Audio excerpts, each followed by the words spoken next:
Yo, it's Guido coming at you with the Tactics Talk. Welcome back, guys. Thanks for tuning in. We are today on Ruinberg, and I am in my Manticore all Tier 10 battle.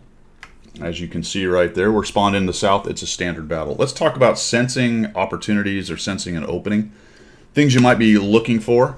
You can see I've got CVS, I've got the Purple Vision, and the Bounty LNES, Low Noise Exhaust System. And off we go. All right, they have another mana core, so let's take a look, break down a little bit about what we're seeing right here. Plenty of heavies on top. Expect most of them, if not all, to go over to the west side. The mana core I expect to be in the middle somewhere. That'll be important. There are 5 big TDs. 3 of them, 4 of them, I might expect could go over to the heavy brawling area. That would be the JPZ, Minotauro, Object, and 110E4. Those can all be played like assault/heavies kind of idea, especially the 110E4 is mostly like a heavy. Then we have a Leopard, Progetto, STB, TVP, and Udez, and those are all things I might expect somewhere around the village. And I would expect the mana core to do more or less what I do. Come up to the edge, see what they can see, and start spotting. So watch as this breaks down. Watch as you see the tanks get spotted here. And we'll just go with the commentary on what I'm seeing and what I'm thinking right here. Okay, we have a 15-16. Okay. Now, I like, if I can, in the mana core to get into this row of bushes early. It's very aggressive. I'm worried about the other mana core because we can see each other or even proxy light, especially if he's aggressive. I also don't want to get spotted by something like the 15-16 who's coming around this corner right here. So once he gets spotted and I see what my CS is doing, I bail out of that. I'm not going to go to those bushes. That is a tentative. I go towards it like I want to get there, but I don't sell out. And if I see something that I don't like, I get the hell out of there, which is what I do. And I just kind of come back up to this position. Now, he gets stopped. He gets stopped. That's great. He probably doesn't want to come around the corner because get in the boat, Shinji, whatever, has sort of made him think better about it, plus he took some damage. So now I'm going to cut back over here and see what we can find. And I don't see the mana core. Wherefore art thou, Manticore? Interesting. All right. I have a backup behind me. I've got an Object, a Foch, an STB. Not a lot of stuff. 2 mediums down the middle. Another medium right here. And our heavies are about to start spotting things. We have a 50-51, which appears to be AFK for the moment. The Udez and the Grill. So not a lot of SA, but I note that I have not seen this mana core yet. I'm just going to have a word with them. I kind of wanted to shoot, but it was a bit early. It was a bit early. I'm just worried that what if the mana core is actually in these bushes somewhere? Notice my proxy light ring right here.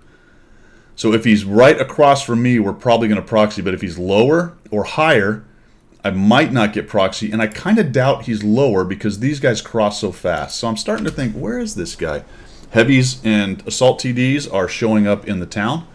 And we got the fight going on. Now, I feel a little light up here, to be honest, in terms of numbers. But I don't see them anywhere up here.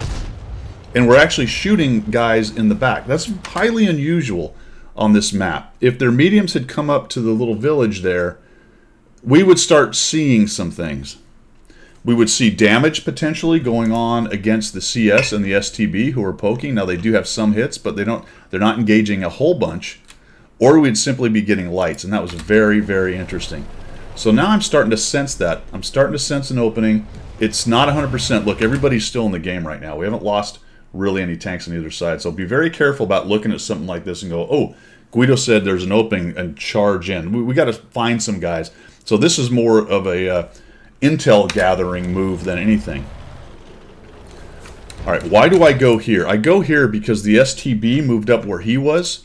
Right here, which means he's going to light anyone by proxy that's right behind this building. And that's very interesting.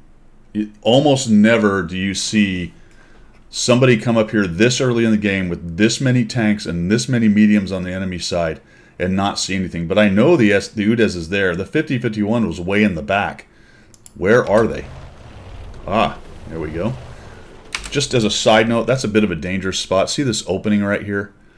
I'm glad there wasn't somebody kind of down in this area or something or with enough vision to see me. So that's a bit of a weakness on this side when you're going down this road. Watch that open area. Holy cow, there's a Grill A. There's the 50-51. I'm just looking at this thinking, this is very strange. All right, this is not a usual thing to find on Ruinberg to be able to get this far forward, but we have now established vision so far up there. There does not appear to be anybody up in the buildings. It does, and more than likely, they're not going to be able to get anybody up there without being spotted and hit.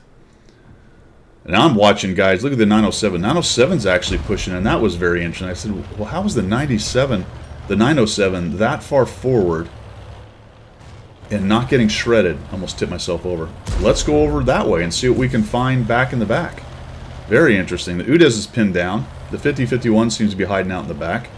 We'll just come around this corner. We got lots of camo. Kind of sneak in behind him. Don't want to ram him or anything. Yep, he needs my help. I'm like, yeah, dude, let me go see what we can find here. Push on up. You know, I'm just worried that the Manticore has got to be around here somewhere, right? Got to be around here somewhere. All right, what I know about this spot is this is low right here, and there's no arty, so I should be able to sneak up in there. Even if I get spotted, I should be below their guns. If they do come up and over and try to engage me, they should get shredded. I mean, look at the sniper line we got back here. We have all kinds of guys. That's why being aggressive here is not as bad an idea, especially with all the guns left. If we had nobody up here on this line in these positions, just rushing forward only because you can take the territory isn't necessarily a great idea. But I've got all those guns. I'm thinking, all right, well, let's see. Let's see what we can find back here. This blows my mind. I'm thinking, I don't know how I'm getting this close, but I'll take it. I'm going to use these bushes over here to kind of sneak up here. Is there someone in that bush? Nope. Oh, okay. Here they are. I mean, the Manticore absolutely screwed his team. That position is of zero use, my friends. Absolutely zero use. We've already got 3,000, 3,500. We're just letting them shred these guys. I'm thinking, well, let's see if we can put a shot in this guy, try to get double bushed here. That didn't work, all right. No problem. Just kind of working this. They're all in this corner, man. Look, I'm not saying that my brilliant gameplay broke open this game necessarily. This team that we're playing just positioned horribly. They were probably going to get spanked almost no matter who was in the Manticore that we had today. I'm just saying, giving you an example of how to sense these kinds of openings and what you might be wanting to pay attention to leverage situations like that. You want to watch the mini-map, you want to see where their tanks are, you want to assess the kinds of tanks they have, what they could possibly be doing, where they could possibly be. Shut that guy down. We got 2 kills. We've got 4,330. Now, I'm actually disappointed in myself right here. The 907's getting in there and getting spotting damage. If you count noses, the vast majority of their tanks are down there in the heavy area, the ones that are left. And I'm just letting hit points get away right here.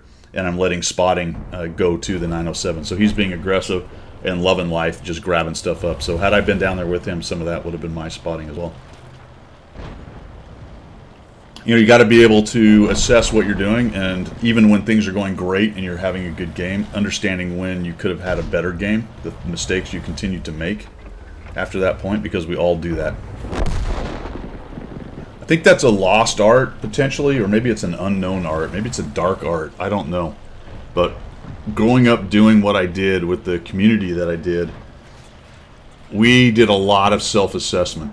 There was a lot of brutal honesty on the things you did and the mistakes you made. And even when things went well, people were willing to tell you where the mistakes were. Your bros were all ready to keep you honest, 100%. I think it's a case of we never believed anyone ever did anything perfectly. Even if there was an absolute win or the mission went well or it was a 12-0 kill ratio, I'm talking training, not real world.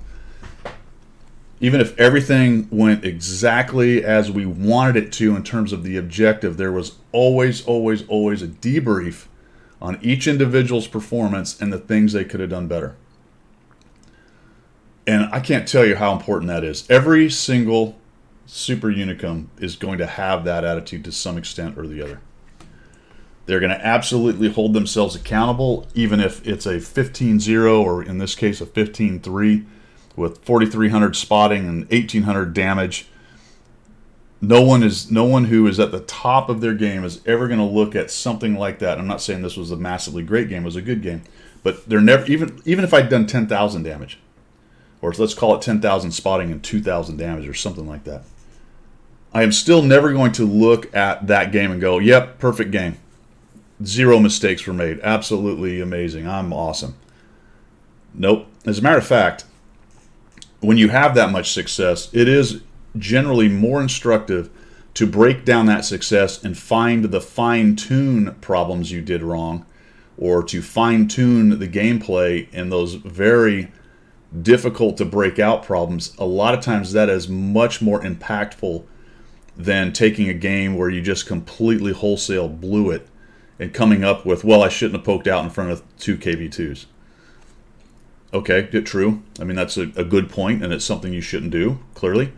But take this game and all the little things we did there and the mistakes and things we could have done better. I think you're going to learn a lot more from your good games, trying to break those down and find where the little fine-tune points are. I know we go over this every once in a while on the channel, and probably gets a little boring for people to continually harp on it, but sometimes I got to get on the soapbox and talk about it a little bit. I thought this was a good example, in addition to being a good example of kind of sensing how the battle's going. It's a great example because it's very obvious on this one. It is not as obvious in most matches when your opportunities are, and often they're smaller opportunities, not grabbing as much real estate as this. But this is very interesting as I was going through this game and kind of watching what was going on and where everyone was. I'm like, this is very strange. When I found the mana core, I understood. Because that's where the rest of the team was. All right, guys, that's all I've got. Thanks for tuning in. Very interested in your opinion down in the comments. Fire away. We will see you.